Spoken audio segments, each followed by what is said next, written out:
اس لیے تورات مقدس پیشوا اور رحمت ہے کہ اس تورات مقدس کی بہت سارے انبیاء علیہ السلام نے اس کی حفاظت کی اور اس کی تعلیم پر عمل کرتے رہے، پھر بھی دنیا کے عالموں اور درویشوں نے اس تورات مقدس کو بگاڑ کے رکھ دیا اور اس کو پارا پارا کر کے رکھ دیا، اس پر بہت اجرت طلب کرتے تھے اور اس کو صحیح معرف پھر بھی نہ سمجھاتے تھے۔ اسی طرح دنیا دار عالم بھی قرآن پاک کے ساتھ اسی طرح کریں گے، جو بات قرآن پاک بتاتی ہے وہ نہیں بتائیں گے، اور جو بات نہیں بتاتی اس کو سمجھانے کی کوشش کریں گے اور اس پر بہت زیادہ اجرت طلب کریں گے اور لوگوں کو خوش کرنے کی کوشش کریں گے، چاہے قرآن پاک کی تعلیم الٹ ہو جائے۔ قرآن پاک کی شہادت کے لیے قیامت تک بہت یا تھوڑے پیغمبر خدا علیہ السلام ضرور آتے رہیں گے۔ نبی پاک صلی اللہ علیہ وسلم کی اور قرآن پاک کی تصدیق کرتے رہیں گے۔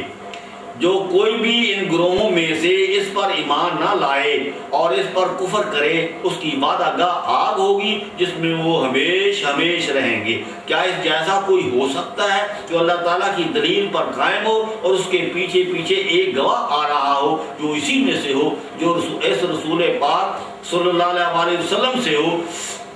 یا اس جیسا ہو، اس کی مانند ہو، یا یہی وہ لوگ ہیں جو اللہ تعالیٰ پر پکا ایمان لائے ہیں اور قرآن پاک پر پکا ایمان لائے ہیں، اللہ تعالیٰ کی دلیل پر پکا ایمان لائے ہیں، یا یہ دونوں نبی یہ پاک صلی اللہ علیہ وسلم اور اس کا گواہ شاہد دونوں ہی سچا ایمان لائے ہیں اور دونوں ہی اللہ تعالیٰ کی دلیل پر قائم ہیں۔ جو کوئی کفر کرے ساتھ ان دونوں کے، جو کوئی ان دونوں کے ساتھ کفر کرے، ان پر ایمان نہ لائے، گروہوں میں سے جو کوئی بھی، چاہے اگلا ہو چاہے پچھلا ہو، گروہ ہو چاہے آنے والا ہو، بس اس کے لیے آگ وعدہ گاہ ہے، اس کا ٹھکانہ جہنم۔ پیچھے پیچھے آنے والا گواہ پیغمبر علیہ السلام ہو سکتا ہے جو اللہ تعالیٰ کے نبی علیہ السلام صلی اللہ علیہ وسلم میں سے ہو، اللہ تعالیٰ کے رسول پاک کی گواہی دینی ہے اور قرآن پاک کی گواہی دینی ہے کہ یہ معمولی بات نہیں ہے، یہ گواہی اللہ تعالیٰ تسلیم کرتا ہے، یہ گواہ نبی پاک صلی اللہ علیہ وسلم کا گواہ ہے جس کی گواہی میں کوئی نقص نہیں، جس کی گواہی میں کوئی نقص نہیں ہے۔ نبی پاک صلی اللہ علیہ وسلم بھی پاک و پکیزہ ہے اور اس کا گواہ بھی پاک و پکیزہ ہے، اس کی گواہی سچی ہے۔ ایسا شخص کوئی رسول پاک صلی اللہ علیہ وسلم ہی ہو سکتا ہے جو اللہ تعالیٰ کے رسول پاک صلی اللہ علیہ وسلم کی گواہی دے اور قرآن پاک کی تصدیق کرے اور تورات مقدس کی تصدیق کرے اور تورات مقدس اللہ تعالیٰ کے رسول اللہ صلی اللہ علیہ وسلم کی تصدیق کرے اور تورات مقدس قرآن پاک کی تصدیق کرے اور تورات مقدس گواہ کی تصدیق کرے جو اللہ تعالیٰ کے رسول پاک صلی اللہ علیہ وسلم کے پیچھے پیچھے آ رہا ہو۔ اس گواہ کی اللہ تعالیٰ بھی تصدیق کرتا ہے، اس گواہ کی تورات مقدس بھی گواہی دیتی ہے، اس گواہ کو تمام انبیاء علیہ السلام بھی گواہی دیتے ہیں، یہ گواہ تمام انبیاء علیہ السلام کی گواہی دیتا ہے اور اس کی سب کتابوں کی گواہی دیتا ہے۔ تورات مقدس گواہ کی گواہی دیتی ہے اور اللہ تعالیٰ کے رسول پاک صلی اللہ علیہ وسلم کی گواہی دیتی ہے، قرآن پاک کی بھی گواہی دیتی ہے۔ ایسا شخص کو ایسا گواہ وہ ہو سکتا ہے جو اللہ تعالیٰ کی طرف سے ہو،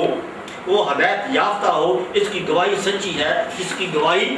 یہ گواہ دیتا ہو وہ بھی سچا ہے، جو اس کی تصدیق کرے وہ سچا گواہ ہے، کیونکہ اللہ تعالیٰ اس گواہ کو سچا گواہ تسلیم کرتا ہے۔ جس گواہ کو اللہ تعالیٰ سچا گواہ تسلیم کرتا ہے، یا وہ گواہ کوئی نبی علیہ السلام ہو سکتا ہے یا وہ گواہ کوئی رسول اللہ صلی اللہ علیہ وسلم ہو سکتا ہے، جو کوئی ان دونوں کو سچا تسلیم نہ کرے اس کا وعدہ گاہ آگ ہے۔ جو کوئی گروہوں میں سے ان دونوں کو تسلیم نہ کرے اور ان کے ساتھ کفر کرے، اس کا ٹھکانہ جہنم ہے۔ سب سے پہلے اس رسول پاک صلی اللہ علیہ وسلم کی گواہی اور شاہد کی گواہی، گواہ کی گواہی حضرت ابراہیم علیہ السلام نے دی ہے،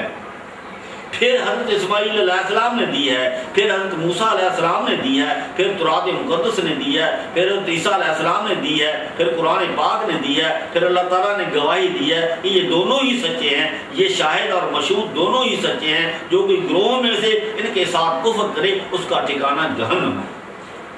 یہ گواہ اس کے پیچھے پیچھے آ رہا ہے، نہ کہ ساتھ آ رہا ہے، اس کے بعد آئے گا جو اللہ تعالیٰ کے رسول پاک صلی اللہ علیہ وسلم میں سے ہوگا، اور اس کے بعد آئے گا جو تصدیق کرے گا، گواہی دے گا، شہادت دے گا، ثبوت دے گا۔ اس گواہ کی گواہی رسول اللہ صلی اللہ علیہ وسلم اور قرآن پاک دے رہا ہے، یہ گواہ ثبوت مہیا کرے گا، یہ گواہ ثبوت مہیا کرے گا یہ اللہ تعالیٰ کا رسول اللہ ہوگا۔ جو قوم بھی قرآن پاک کی تعلیم پر کان نہ دھرے گی، ان پر ضرور اللہ تعالیٰ کی طرف سے عذاب آئے گا۔ جو قوم بھی قرآن پاک کی تعلیم پر کان نہ دھرے گی ان پر ضرور اللہ تعالیٰ کا عذاب آئے گا، جس طرح پچھلی قوموں پر آیا، لیکن اللہ تعالیٰ اس وقت تک اپنا عذاب بھیجتا ہی نہیں جب تک اپنا رسول پاک نہ بھیج دے۔ سارے پیغمبر علیہ السلام ہی اپنے رب کی دلیل پر قائم تھے، ہر ایک پیغمبر علیہ السلام نے ایک دوسرے پیغمبر کی شہادت دی۔ جو بھی اس کے ساتھ کفر کرے گروہوں میں سے اس پر اللہ تعالیٰ کا ضرور عذاب آئے گا، اس کی وعدہ گاہ آگ ہوگی، لیکن اللہ تعالیٰ کے عذاب کے آنے سے پہلے اللہ تعالیٰ اپنا رسول پاک صلی اللہ علیہ وسلم ضرور بھیجے گا جو ان کو خبردار کرے گا، جو کوئی ان کو تسلیم نہ کرے اس پر اللہ تعالیٰ کا عذاب ضرور آئے گا۔ وَيَتْلُوهُ شَاهِدٌ مِّنْهُ، یہ فعل مضارع ہے، اس کا ترجمہ یہ ہوا کہ اس کے پیچھے پیچھے گواہ رہا ہے یا آئے گا، یا اس کے پیچھے پیچھے گواہ آئے گا۔ فعل مضارع فعل حال اور فعل مثبت دونوں کے معنی دیتا ہے۔ وہ گواہ یا رسول پاک صلی اللہ علیہ وسلم میں سے گواہ آئے گا، یا اللہ تعالیٰ کی طرف سے ایک گواہی دینے والا آئے گا، وہ اللہ تعالیٰ کے رسول پاک صلی اللہ علیہ وسلم کی بھی گواہی دے گا اور قرآن پاک کی بھی گواہی دے گا۔ وہ گواہ اللہ تعالیٰ کی طرف سے آئے گا، رسول پاک صلی اللہ علیہ وسلم کی گواہی اور اس شاہد کی گواہی، اس قرآن پاک کی گواہی حضرت موسیٰ علیہ السلام کی کتاب تورات مقدس اور حضرت موسیٰ علیہ السلام بھی دے رہے ہیں۔ قرآن پاک سے پہلے حضرت موسیٰ علیہ السلام کی کتاب اور تورات مقدس گواہی دے رہی ہے کہ رحمت ہے، یہ رحمت ہے، اور یہ کتاب تورات مقدس رسول پاک کی گواہی اور شاہد کی گواہی قرآن پاک کی گواہی دے رہی ہے۔ اگر یہ گواہ اللہ تعالیٰ کی طرف سے آئے گا تو یہ پیغمبر علیہ السلام ہوگا۔ اگر یہ گواہ اللہ تعالیٰ کے رسول پاک صلی اللہ علیہ وسلم میں سے آئے گا تو اس کی آل علیہ السلام میں سے آئے گا، آل علیہ السلام میں سے آئے گا۔ اگر یہ گواہ زمانہ حال میں سے بھی آ سکتا ہے اور زمانہ مستقبل میں بھی آ سکتا ہے، یہ گواہ قیامت تک آتا رہے گا، یا یہ گواہ قیامت تک آتا رہے گا، یہ گاہے بگاہے یہ گواہ قیامت تک بھی آتا رہے گا۔ یہ گواہ پیغمبر علیہ السلام ہی ہوگا، جو سب پیغمبروں علیہ السلام کی گواہی اور اللہ تعالیٰ کی کتابوں کی گواہی اور اللہ تعالیٰ کی گواہی اور اس کے فرشتوں کی گواہی دیتا رہے گا۔ یہ سلسلہ اسی طرح قیامت تک چلتا رہے گا۔ یہ اللہ تعالیٰ کی سنت ہے، کبھی موقوف نہ ہوگی، ہمیشہ جاری و ساری رہے گی۔ گروہوں میں سے اس پر ایمان نہ لائے، جو کوئی گروہوں میں سے اس پر ایمان نہ لائے گا اور اس کے ساتھ کفر کرے گا، ان سب کے ساتھ کفر کرے گا تو اس کا ٹھکانہ دوزخ ہے۔ جو کوئی اللہ تعالیٰ کے ایک پیغمبر علیہ السلام کو تسلیم نہ کرے، ایک پیغمبر علیہ السلام کو تسلیم نہ کرے، اس کے ساتھ کفر کرے تو اس کا ٹھکانہ دوزخ ہے۔ جو کوئی گروہوں میں سے اللہ تعالیٰ کے ایک شاہد کو تسلیم نہ کرے، ایک شاہد کو تسلیم نہ کرے اور اس کے ساتھ کفر کرے تو اس کا ٹھکانہ دوزخ ہے۔ ہر ایک پیغمبر علیہ السلام اللہ تعالیٰ کی طرف سے شاہد ہے، گواہ ہے، رسول اللہ ہے۔ یہ گواہ اللہ تعالیٰ کی گواہی دینے کے لیے آیا ہے، قرآن پاک کی گواہی دینے کے لیے آیا ہے، اللہ تعالیٰ کی کتاب کی گواہی دینے کے لیے آیا ہے، اللہ تعالیٰ کے کلام کی گواہی دینے کے لیے آیا ہے، اور اللہ تعالیٰ کے پیغمبر علیہ السلام کی گواہی دینے کے لیے آیا ہے، اور جنت اور دوزخ کی گواہی دینے کے لیے آیا ہے، اور قیامت کی گواہی دینے کے لیے آیا ہے، مرنے کے بعد دوبارہ زندہ ہونے کی گواہی دینے کے لیے آیا ہے، اور اللہ تعالیٰ کی طرف سے آیا ہے۔ جس طرح اللہ تعالیٰ کا رسول اللہ صلی اللہ علیہ وسلم گواہ ہے، شاہد ہے۔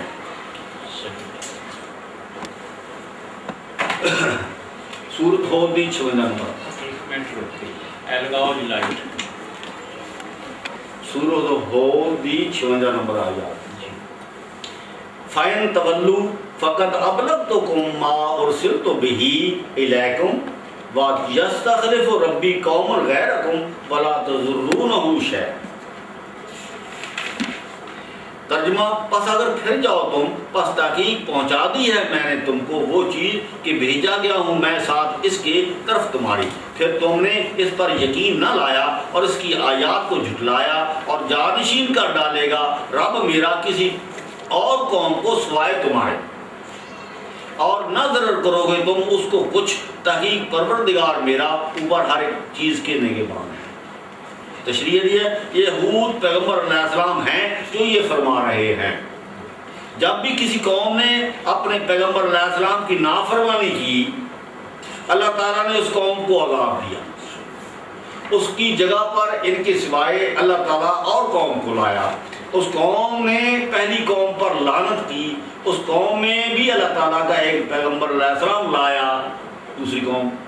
لایا، یعنی اور پیغمبر علیہ السلام کو لایا، ہر ایک قوم کے لیے ہادی ہے، پھر تم ہرگز نہ ضرر کرو گے اس کو کچھ، پھر تم اس رسول پاک صلی اللہ علیہ وسلم کا کچھ بگاڑ نہ سکو گے، پھر تم اللہ تعالیٰ کا کچھ بگاڑ نہ سکو گے، تم اللہ تعالیٰ کے دین کو بگاڑ نہیں سکتے، اللہ تعالیٰ کا دین اسلام اسی طرح چلتا رہے گا۔ یعنی اللہ تعالیٰ ایک اور قوم کو بدل دے گا سوائے تمہارے، جس کا تم کچھ بگاڑ نہیں سکتے، یعنی اللہ تعالیٰ کسی اور پیغمبر علیہ السلام کو لائے گا اور کسی اور قوم کو لائے گا، ہر قوم کے لیے ایک ہادی ہے جو اگلی قوم پر لعنت کرے، پھر تم اس رسول پاک صلی اللہ علیہ وسلم کا کچھ بگاڑ نہیں سکو گے، پھر تم اللہ تعالیٰ کا کچھ بگاڑ نہیں سکو گے، پھر تم اس کے دین اسلام کو بگاڑ نہیں سکو گے، اس کے قرآن پاک کو بگاڑ نہیں سکو گے۔ حقیقت میں قیامت تک اسی طرح ہوتا رہے گا، اللہ تعالیٰ گاہے بگاہے اپنا رسول پاک صلی اللہ علیہ وسلم ضرور بھیجتا رہے گا، تاکہ قیامت کے دن یہ لوگ نہ کہہ سکیں کہ ہمارے پاس اللہ تعالیٰ کا رسول نہیں آیا۔ سورۃ ہود دی 63 نمبر آیات، قالا یا قوم ارأیتم ان کنت علی بینات من ربی وآتانی منہ رحمۃ فمن ینصرونی من اللہ ان عصیتہ فما تضیقون